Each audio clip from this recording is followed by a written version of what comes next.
Hey guys, how are you? I know it's been a long time and I apologize. I hope you're doing well. And let me tell you one more thing. I have a cold, so I might end up doing in the video. So please don't mind. Now that's out of the way, let's get into the video. Today we are talking about the newest full frame mirrorless offering from Sony, the A7R Mark III. There are a ton of videos out there where you can see the complete specifications of the camera, but I will tell you the main reasons why I love this camera already. Firstly, it has the same 42 megapixel sensor from the A7R Mark II, but has a lot more technical sorcery in there which delivers faster processing to the camera. Secondly, it shoots a mind-blowing 10 frames per second at full 42 megapixel RAW, and both mechanical and electronic shutter. And of course, it has silent shooting. USB Type-C. Well, there were so many cameras that came out in 2017 and many of them ended up having only USB 2.0. Nikon, Canon. Brilliant move, Sony. Something that caught my attention in the Pentax K1 was pixel shift, and Sony has implemented pixel shift in the A7R Mark III. Well done again, Sony. And Sony has thrown in more professional features from the A9 like the dual memory card slots, the bigger battery, and of course they have also added the log profiles in 4K video. Well done, Sony. Okay, keeping these technical details aside, I have been following a lot of articles and videos about this camera since its launch in New York. And every time I see a video or read an article, my belief that this is one hell of a goddamn brilliant camera keeps getting stronger and stronger. But something happened today. I stumbled upon this article and I was like, it raised an alarm. And I decided to make this video.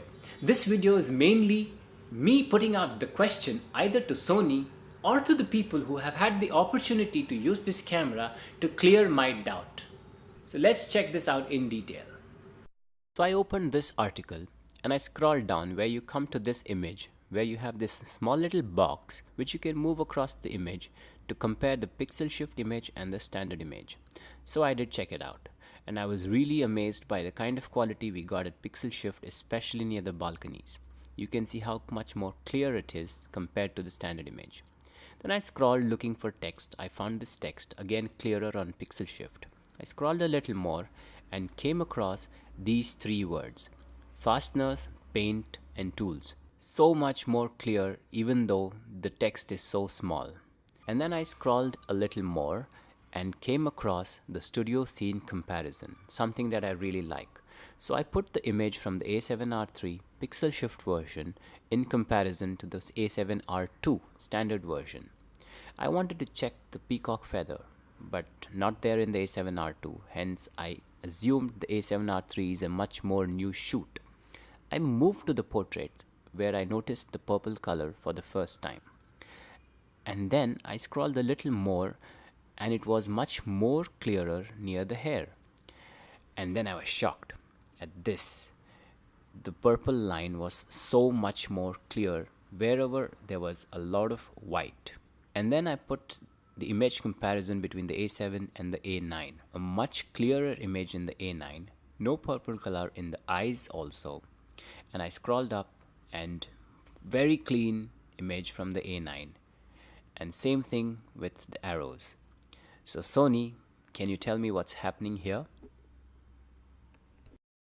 So guys, now that you've seen this, I'm just looking forward to some answers about this issue, or maybe even to know whether this is an issue or not. So Sony, if you're watching this video, I would love to hear from you or from any other person who has had the opportunity to use the camera. At the end of the day, I still have hots for the camera, and Sony, if you ever come up with some kind of position, something like an intern artisan of image, please make me one. You can check out my work on my website. I shall post the link in the description below. And I have shot all my images using my almost 8-year-old Canon 7D. The camera has not given up on me. I love the camera, but I'm still looking forward for the Sony A7R Mark III. So guys, maybe, just maybe I have your attention now and you might have the same question to Sony. Feel free to share this video so that this issue comes to their notice and maybe fix it if it's an actual issue. And if you found this video informative and interesting, please click on the thumbs up below and subscribe to my channel, where I shall try to put in more efforts to get out more interesting stuff for you guys.